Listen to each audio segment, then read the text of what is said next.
జై శ్రీరామ్ అండి. యాక్చువల్లీ మనము పెళ్లి చేసేటప్పుడు పిల్లవాడికి గానీ, అమ్మాయికి గానీ వాళ్ళ జాతకాలు చూసి ఆ తర్వాత మ్యారేజ్ చేస్తాము. వాళ్ళు హ్యాపీగా ఉంటారో లేదో అని చెప్పి. నిజం చెప్పాలంటే ఒక అమ్మాయికి గానీ, అబ్బాయికి గానీ పెళ్లి చేసేటప్పుడు జాతకాల్లో ఎన్నో రకాలుగా చూడాలండి. ఎవరికైతే మనము చూడండి పుట్టుకతోటి ఒక పేరు ఉంటుంది. కానీ ఆ పేరు కలిసి రాకపోతే పేరుని చేంజ్ చేసి పెళ్లి చేస్తుంటాము. అలా చేయడం వలన వాళ్ళు భార్యాభర్తలు ఎప్పుడు గొడవ పడుతుంటారు. వాళ్ళ మధ్య ఏదో ఒక దూరం ఉంటుంది. విడాకుల కాడికొస్తుంది. ఇది ఖచ్చితంగా అండి. ఎవరు సుఖంగా ఉండరు. పేరు మార్చి పెళ్లి చేస్తే 99% వీళ్ళు భార్యాభర్తల మధ్య ఖచ్చితంగా గొడవలుంటాయి. లేదా విడిపోతారు. లేదా అతనికి రెండో మ్యారేజో ఉంటది. ఏదో ఒక కారణాలు ఖచ్చితంగా ఉంటది. కాబట్టి దయచేసి పేర్లు కలుస్తేనే పుట్టుకతో పేర్లు కలుస్తేనే అమ్మాయికి, అబ్బాయికి పెళ్లి చేయండి. పేర్లు మార్చి మాత్రం చేయకండి దయచేసి.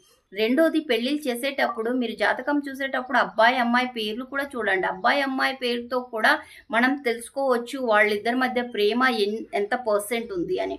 ప్రేమ ఇద్దరి మధ్య పేరులో మంచిగా పర్సెంటేజ్ ఉంటేనే పెళ్లి చేయండి. పర్సెంటేజ్ ఎక్కువ లేకపోతే కూడా విడాకులు, దూరాలు, ప్రాబ్లంలు క్రియేట్ అవుతాయండి. అది ఎలా తెలుసుకోవాలి అనుకుంటే పేరులో కూడా ఒక కౌంటింగ్ ఉంటుందండి.